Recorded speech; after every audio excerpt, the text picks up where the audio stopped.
definitely a quick and easy one. It's a little power breakfast if you're going for an early morning adventure. We're just starting off by dry frying some walnuts. You could use any other kind of nuts or seeds. And then we're just quickly cleaning out the pot and stewing some apples that we picked this morning.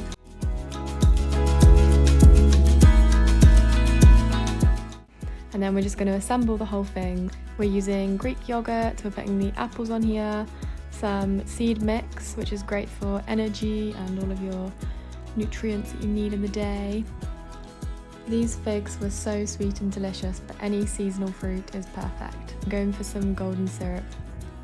It's all about balance. All about balance, yeah. It is indeed. How much do you want?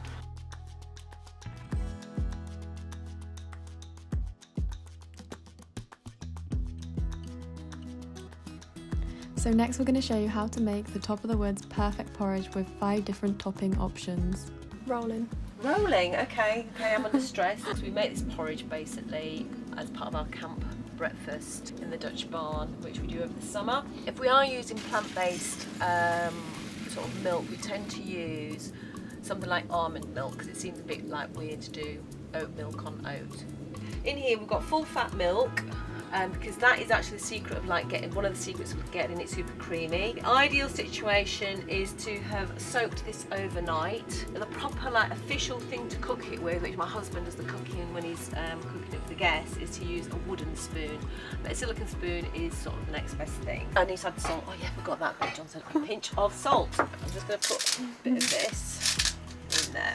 Okay. Because we always get asked this is the best porridge that we've ever had. It's super creamy. How do you make it? And it's you've got to be really slow and patient with it. Stir it slowly, not crush the oats. You're just encouraging its creaminess and for it to naturally to cook away. This first one is just sliced banana, cinnamon sugar and golden syrup, and it's a bit of a twist on our classic top of the woods porridge. This is the autumn foragers porridge. So basically we've gone out this morning and just looked what we can forage, and we're going to just throw that in the porridge. And because it's autumn, we've got a bit of stewed apple. We also had blackberries and raspberries. This is one for the kids really, or those with a sweet tooth. And it's basically salted caramel hot chocolate with real chocolate bits in it. So I'm going to put that in. Literally put whatever your kids love. Double chocolate chip porridge. Give it a nice stir.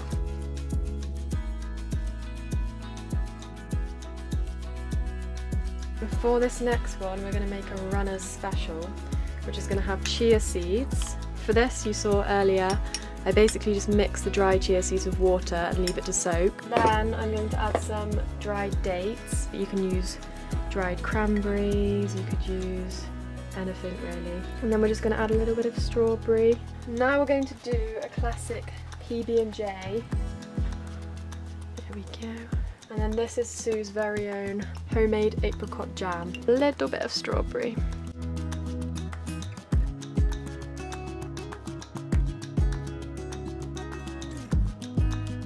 What do you think of the porridge first? Is the porridge right? It's perfect. It's delicious. Perfect. Yeah. It is proper top of the woods standards. It's lovely. Which one is your favourite? I was just going to say that. Oh, tough question. I might have to go with the chocolate one actually. Is that a 3-to-1 ratio? Yeah. What's your doing this? Ooh. She's a bit of a snappy eater, that one.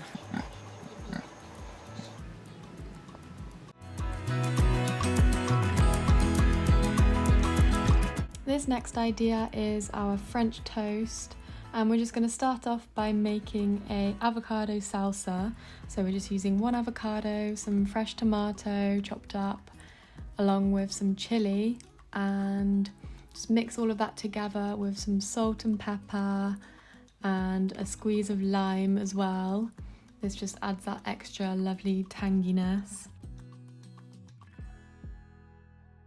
And then we're also putting some Tabasco and chili jam to really get that sweet and spicy flavour through. And then we're just cracking 2 eggs with some more cinnamon, some more spicy sauce and a splash of milk. You can kind of just eyeball it with these, and a little dribble of oil as well, and we're just mixing all of that together. with some salt and pepper of course, and then you want to leave the bread to soak in there for a while so it goes all the way through. And then you just want to fry this up until it's cooked all the way through.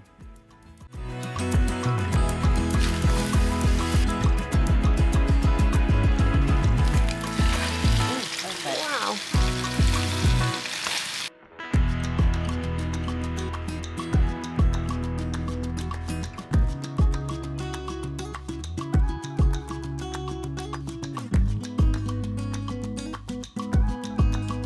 This next one is a Sue special and it's Serbian scrambled eggs. She's just starting off by chopping up some pepper and tomatoes ready to fry. You're just going to sort of turn it down because we don't want it to sort of cook too fast. And then you start with doing the peppers first because you want them to sort of break down a little. Frying with the tomatoes. I've got to do the eggs. Real life kitchen. So I'm going to do 2 eggs. See here, right? What you're looking for is that the tomato and the roast peppers come out and the oils change to different colour. And that's what you want to get it down to. So what you're looking for is that all the peppers are soft. Like I said, it's not, the chilli can be a bit harder, but the peppers need to be sort of soft. When people like make scrambled eggs, normally they put like a bit of butter in it or something like that, but you don't really need it in this because you've got oil in the pan. And you want to put it on low so you've got control about how the egg is sort of getting cooked through. Now in Serbia they wouldn't even toast it, cut off a bit of bread and then just use the bread to sort of scoop up the egg. Yeah. In Serbia as well they would also cook it with a like something like a chorizo, like a paprika based sausage. So you'd cook down the sausage first and then with the sausage oil, especially if it's got paprika in it, you'd then put the roasted peppers in it and cook the roasted peppers like we just did but with pork, with this sort of chorizo oil and stuff. Lovely. This next recipe is dedicated to our plant-based campers and it is a tofu and shrooms spicy scramble. I'm going to start by chopping up some mushrooms. And how I always do it is cut it in half and then into slices. And then I'm just chopping up some chilli and parsley for that extra spicy, lovely flavour, but you can use any kind of fresh herbs. I'm going to start by just dry frying the mushroom. If you put a bit of salt in as well, and then you can flavour it with the oil that you're putting in, so it just basically makes it way more flavourful. As a bit of a multitasking thing, I'm going to just chuck in some bread to dry fry it, so I can make the most of the one pan camping method. Now I'm just going to add a little bit of oil to get those mushrooms real good, and the chilli and parsley. And then with this I'm literally just going to crumble it in. So this stuff here is like an easy version because it's already pre-made. It's got turmeric, it's got the tofu itself, it's got nutritional yeast, garlic powder, onion powder. So to put this all together, I'm using some hummus on really nice bread and just putting everything on top with also some chili jam. You guessed it, we love this chili jam. This final recipe is our cheesy sausage and bean pocket, and it is a very simple one for families if you just need something quick that's going to hit all of the bases in terms of what good food to eat. And here is little Piggy trying to get involved with the filming. So we started off by just frying some sausages. You can use meat ones or veggie ones, whichever. And then we're just going to dry fry some of these little pockets that you can just get from the supermarket. And then we're cutting up some cheese into little blocks and heating up our beans, and then it's as simple as just putting it all together. So we're just mixing the sausages in with the beans here, and then we're just putting it all into the pocket with some cheese. My question is, does it work when you eat it? Do you want to try? Okay. So you're trying this one though. Is it working? It's just good.